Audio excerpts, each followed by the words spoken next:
Shalom, perkenalkan nama saya Miranti Tatingguluh.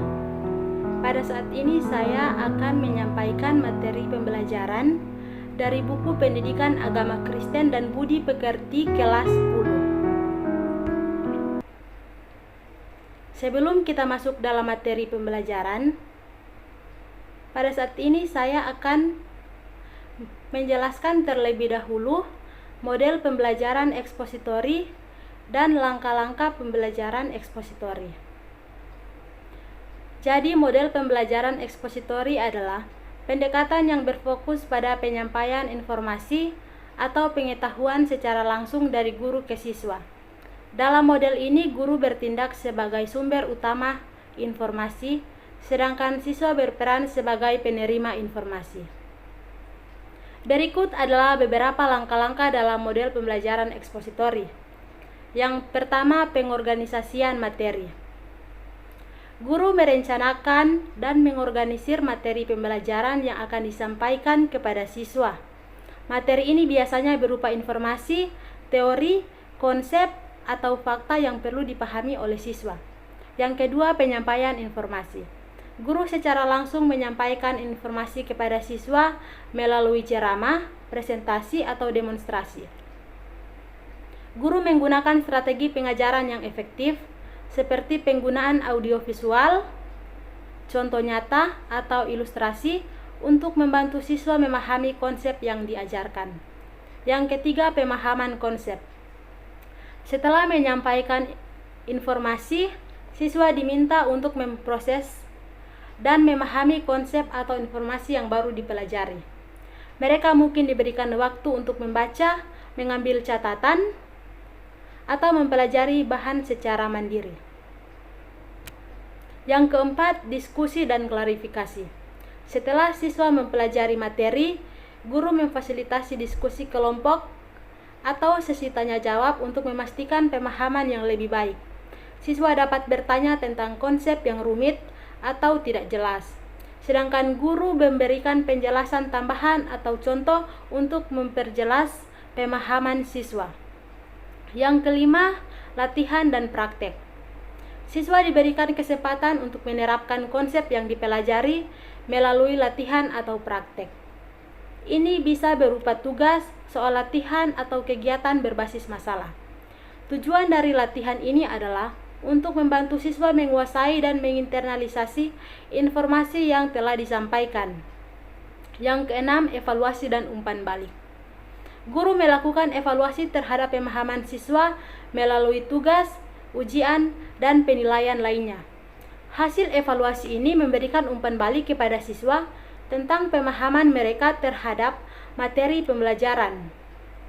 Guru juga dapat memberikan umpan balik konstruktif untuk membantu siswa dalam meningkatkan pemahaman mereka. Yang ketujuh, penerapan pengetahuan. Tujuan akhir dari model pembelajaran ekspositori ini adalah penerapan pengetahuan yang telah dipelajari dalam situasi dunia nyata. Siswa diharapkan dapat menggunakan pengetahuan dan konsep yang dikuasai dalam konteks praktis atau problem solving di luar kelas. Nah, pada saat ini kita akan masuk dalam materi pembelajaran, dan materi pembelajaran kita tentang menjadi dewasa dalam segala aspek. Dan landasan Alkitab materi ini terdapat dalam Lukas 2 ayat 52. Dan Yesus makin bertambah besar dan bertambah hikmatnya dan besarnya dan makin dikasihi oleh Allah dan manusia. Kita masuk dalam materi dewasa dalam 6 aspek perkembangan. Umumnya para ahli psikologi memahami perkembangan manusia dalam 6 aspek, yaitu fisik, intelektual, emosi, sosial, moral, dan identitas diri. Pada saat ini saya akan menjelaskan pengertian kedewasaan untuk tiap aspek. Yang pertama, dewasa secara fisik. Nah, dewasa secara fisik ini merujuk pada tercapainya tinggi badan dan berat badan yang cocok untuk tiap tahapan usia.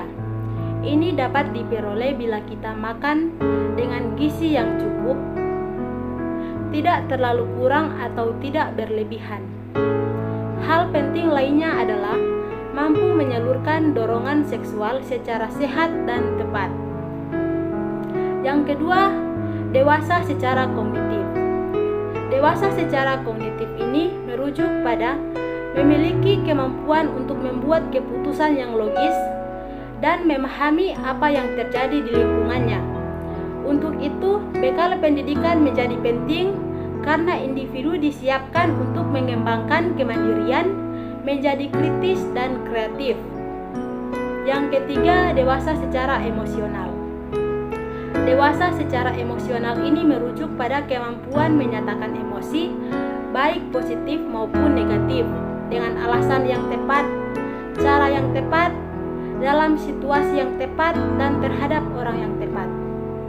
Ini dapat diperoleh bila sejak kecil seorang anak diberikan kesempatan menyatakan emosinya, tidak memendam sendiri apa yang ia rasakan, apalagi perasaan itu negatif seperti sedih, takut, atau khawatir. Yang berikutnya, dewasa secara sosial. Nah, dewasa secara sosial ini merujuk pada kemampuan seseorang yang dapat berinteraksi dengan orang lain tanpa memanipulasi atau dimanipulasi. Jadi, pengertian dewasa secara sosial dikenakan pada orang yang tidak memanfaatkan orang lain untuk keuntungannya sendiri dan juga tidak dimanfaatkan oleh orang lain untuk kepentingan orang tersebut. Dan yang kelima, dewasa secara moral atau spiritual. Dewasa secara moral dan spiritual ini merujuk pada pengertian mampu menjalin hubungan dengan Tuhan dan sesama, menggunakan standar nilai yang berlaku universal dan konsisten.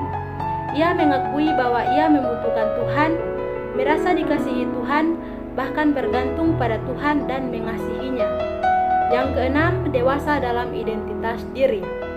Nah, dewasa dalam identitas diri ini merujuk pada kesadaran tentang keberadaan diri, bahwa dirinya memiliki beberapa kekuatan, tetapi juga sejumlah kelemahan. Kekuatan dan kelemahan ini merujuk pada sifat, bukan penampilan fisik.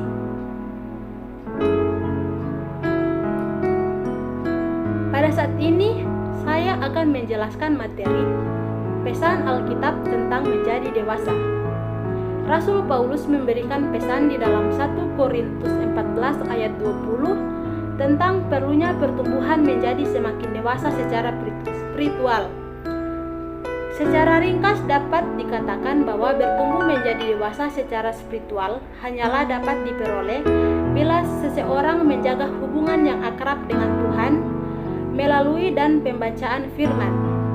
Dengan kata lain, dewasa secara spiritual akan diperoleh bila kita menjadikan Tuhan sebagai prioritas dalam kehidupan kita. Tidak pernah seorang terlalu muda untuk mulai mengenal Tuhan secara pribadi.